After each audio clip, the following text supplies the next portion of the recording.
پوچھو تو میاں کہتے ہیں چاروں سچے ہیں، امام شافعی بھی سچا ہے، امام مالک بھی سچا ہے، امام احمد بن حنبل بھی سچا ہے، امام ابو حنیفہ بھی سچا ہے۔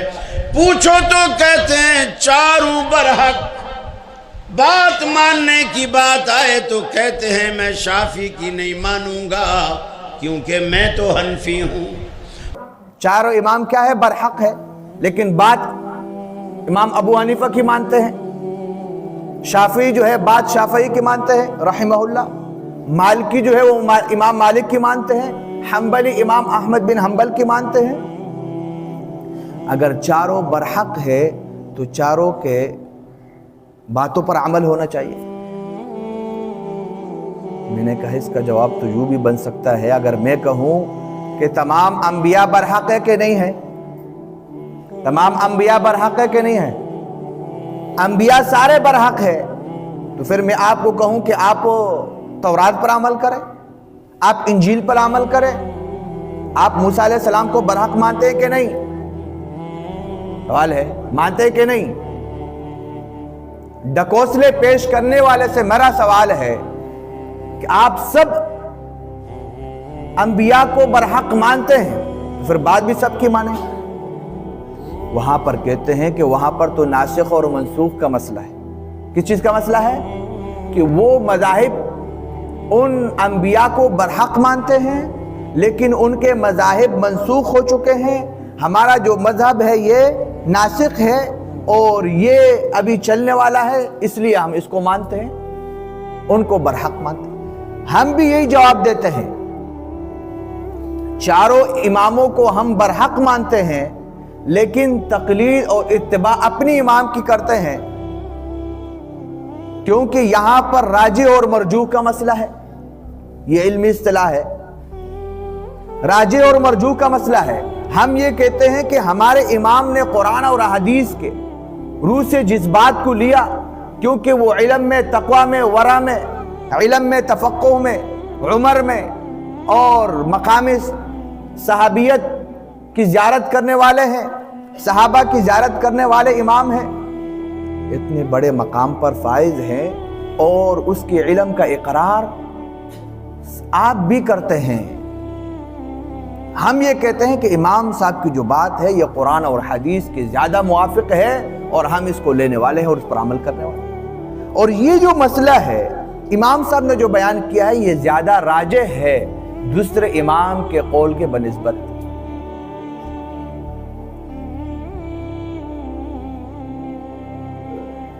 اگر آپ کی بات یوں ہے، آپ یہ کہتے ہیں کہ امام قبر میں امام کے بارے میں پوچھا نہیں جائے گا، قبر میں من نبیوں کا کے بارے میں پوچھا جائے گا، من اماموں کا کے بارے میں نہیں پوچھا جائے گا۔ سوال کرنے والے نے سوال کیا تو میں نے جواب دیا، تو پھر تو حدیث کی کتابیں موجود ہے، امام بخاری ہے، امام مسلم ہے، امام ابو داؤد ہے، امام نسائی ہے، امام ترمذی ہے، امام ابن ماجہ ہے، سب کتابوں کو چھوڑ دو، کیا قبر میں ان کے بارے میں پوچھا جائے؟ یہ کون سی بات ہو گئی؟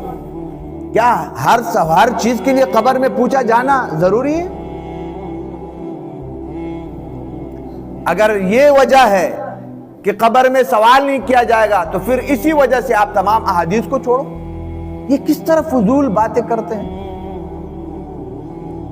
ہم امام کو خدا اور نبی نہیں مانتے، امام کا مقام ہے، مرتبہ ہے، جس طرح فن کا ماہر ہوتا ہے۔ میں آپ سے کہوں آپ علاج کرنے کے لیے جاتے ہیں، آپ یہ تلاش کرتے ہیں کہ آپ کے شہر، آپ کے علاقے میں سب سے بڑا ماہر ڈاکٹر کون ہے، آپ اس کی بات کیوں مان رہے؟ وہ کہہ رہے ہیں آپ نے گوشت نہیں کھانا، آپ نے یہ نہیں کھانا، میٹھا نہیں کھانا، فلاں نہیں کھانا، آپ اس کی بات مان رہے؟ بھائی کیوں مان رہے ہو؟ سوال ہے کیوں مان رہے ہو؟ آپ کہتے ہو کہ وہ میرا خیر خواہ ہے۔ کیا کہتے ہو؟ وہ میرا خیر خواہ ہے، اس نے میرے جسم کو دیکھا، میرے جسم میں جو بیماریاں موجود تھی اس کا علاج یہی ہے کہ میں اس کی بات مانوں اور اس کے موافق جو ہے عمل کروں اور پرہیز کروں تاکہ میں جلد صحت یاب ہو سکوں۔ ہم یہی کہتے ہیں کہ وہ فن کے امام ہے، ماہر ہے، مجتہد ہے اور مجتہد فی المذہب ہے، اور علم اور تقوی ورع میں سب سے اعلیٰ ہے تو اس کی بات ماننا دوسرے کی بنسبت زیادہ اولا اور افضل ہے کہ ہر للو پنجو کی بات مانی جائے. بات سمجھ میں آ رہی ہے کہ نہیں آ رہی؟ تو امام کی جو بات مانی جاتی ہے یا جو امام کی تقلید کی جاتی ہے اس کے کوئی سینگ نہیں ہوتے. مثال کے طور پر امام کرتا کیا ہے؟ جو مجتہد ہوتا ہے وہ کرتا کیا ہے؟ آسان سی بات ہے. یہ بعض لوگ جو ہے غیر مقلدین جو اپنے آپ کو کہتے ہیں کہ ہم قرآن اور حدیث کو ماننے والے ہیں، اور یہ جو لوگ ہیں یہ نماز محمدی پڑھتے ہیں اور یہ نماز حنفی پڑھتے ہیں اور ہم نماز محمدی پڑھتے ہیں. بھائی امام صاحب نے، آپ مجھے بتاؤ، آپ جو امام نماز محمدی کی بات کر رہے ہو، اللہ کے رسول صلی اللہ علیہ وسلم نے فرمایا صلو کما رأیتمونی اصلی، ایسی نماز پڑھو جس طرح تم لوگوں نے مجھے نماز پڑھتے دیکھا. اب سوال یہ ہے عقل کے اندھے سے، آپ مجھے بتائیں، آپ 14ویں صدی میں بیٹھے ہیں، میں نے نہیں دیکھا اللہ کے رسول کو، کیا آپ نے دیکھا ہے؟ بھائی دیکھا ہے؟ نہیں دیکھا ہے. آپ نے نہیں دیکھا، میں نے نہیں دیکھا، تو ہم ان لوگوں کی بات مانیں گے جن لوگوں نے میرے نبی کو دیکھا ہے. بات حق بجانب ہے کہ نہیں؟ یہ خطاب کس کو تھا؟ یہ تو صحابہ کرام کو تھا. میں آپ لوگ کہوں کہ بھائی نماز عید کا طریقہ یہ ہے کہ آپ مجھے دیکھو اس طرح نماز پڑھو، بات بنتی ہے کہ نہیں بنتی؟ آپ سب مجھے دیکھ رہے ہو. صلاۃ استسقاء ہے مثال، نماز پڑھنے کا طریقہ یہ، آپ مجھے دیکھو اس طرح نماز پڑھو. یہ خطاب صحابہ کرام کو تھا، اور صحابہ کرام نے اللہ کے رسول سے نماز سیکھا اور دین سیکھا.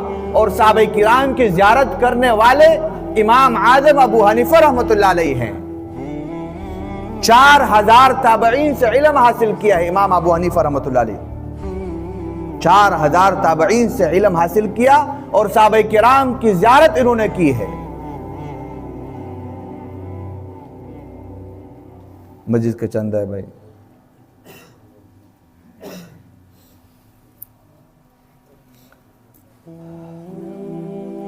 تو امام ابو حنیفہ رحمۃ اللہ علیہ کا مقام ایک مسلم مقام ہے، اور یہ جو مطلب ہے اس کا مطلب یہ ہے کہ امام ابو حنیفہ رحمۃ اللہ علیہ نے صحابہ کرام کو دیکھا اور تابعین کو دیکھا. اللہ کے رسول نے فرمایا خیر القرون قرنی ثم الذین یلونہم، بہترین لوگ وہ ہیں جو میرے زمانے کے ہیں پھر میرے زمانے کے بعد والے. امام صاحب ان میں سے ہیں. سب کی بات ماننی چاہیے، سب کی. چاروں امام برحق ہے تو سب کی بات مانو. میں نے کہا کہ پھر یہ مذاق ہو جائے گا. اس کی مثال ایسی ہے کہ ایک ملک ہے، اس میں 4 حکمران ہیں. ایک حکمران صبح آتا ہے وہ کچھ اور اعلان کرتا ہے، دوسرا آتا ہے وہ کچھ اور اعلان کرتا ہے، تیسرا آتا ہے کچھ اور کرتا ہے، چوتھا آتا ہے کچھ اور کرتا ہے. حکومت چلے گی، نظام چلے گا، تو یہ آپ کا دنیا کا دستور نہیں چل سکتا. حکومت تو بڑی بات ہے، ایک گھر اور ایک کارخانے کا ماحول نہیں چل سکتا. تو یہ اتنا بڑا دین کو آپ کیا مذاق سمجھتے ہو؟ کیا یہ لاوارث دین ہے جو چاہے بک دے؟ میرے بھائیو دوستو، ایک کی بات ماننی ہے، اسی حساب سے چلنا ہے.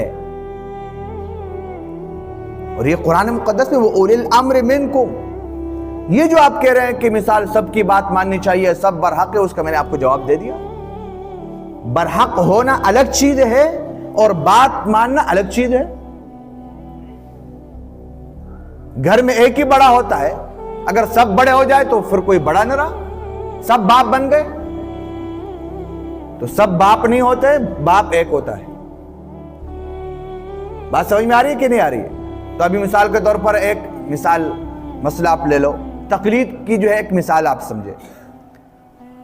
قرآن مقدس میں اور احادیث مبارکہ میں کچھ جانوروں کا ذکر ہے، کچھ جانوروں کا ذکر ہے.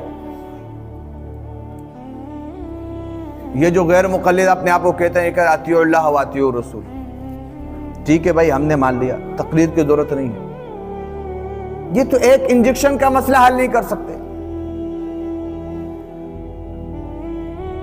بھینس کو دیکھ لو، نہ قرآن میں ذکر ہے بھینس کا، سب لوگ اس کی دودھ پی رہے ہیں. بھائی گوشت کھاتے ہیں کہ نہیں کھاتے ہیں بھینس کا؟ بھائی کہاں ہے دکھاؤ. عربی میں بھینس کو جاموس کہتے ہیں، قرآن میں دکھاؤ، حدیث میں دکھاؤ، ذخیرہ حدیث میں دکھاؤ، کوئی لفظ نہیں ہے بحث کا۔ مجتہد یہ کرتا ہے، فن کا ماہر یہ کرتا ہے کہ قرآن اور احادیث میں جو جانور حلال ہے وہ ان جانوروں میں وہ صفات اور وہ چیزیں دیکھتا ہے، ان کو اخذ کر کے وہ حکم دوسرے جانوروں پر لگاتا ہے۔ یہ کام امام کا اور مجتہد کا ہے۔ اس کو تقلید اور اس کو قیاس کہتے ہیں۔ قیاس کے کوئی سینگ نہیں ہوتے، نہ کوئی اور چیز ہے کہ ایک بات قرآن میں موجود ہے، میں کہوں کہ بھائی میں نے قیاس کی ہے اور یہ نہ کرو، اس کو قیاس نہیں کہتے۔ قیاس شرعی کہتے ہیں کہ جو چیز، جو مسئلہ قرآن اور حدیث میں موجود نہ ہو، ماہر فن مجتہد وہ ان قرآن اور حدیث کے اصولوں کو لے اور ان اصولوں کے مطابق اس مسئلے کا حکم نکالے۔ مثال انجیکشن اللہ کے رسول صلی اللہ علیہ وسلم کے زمانے میں تھا، کوئی غیر مقلد دکھائے انجیکشن کا حکم کیا ہے، قرآن اور حدیث میں دکھائے کہ کیا آیا اس سے روزہ ٹوٹتا ہے کہ نہیں، وضو ٹوٹتا ہے کہ نہیں۔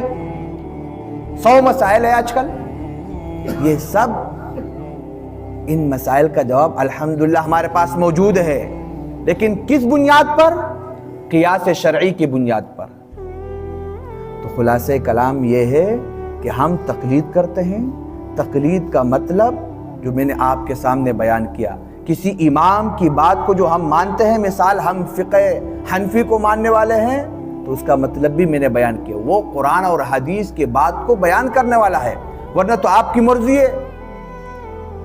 وہ کہتا نا کہ نہ ادھر کے رہے نہ ادھر کے، نہ گاٹ کے نہ گھر کے، وہ والا کام ہو جائے گا۔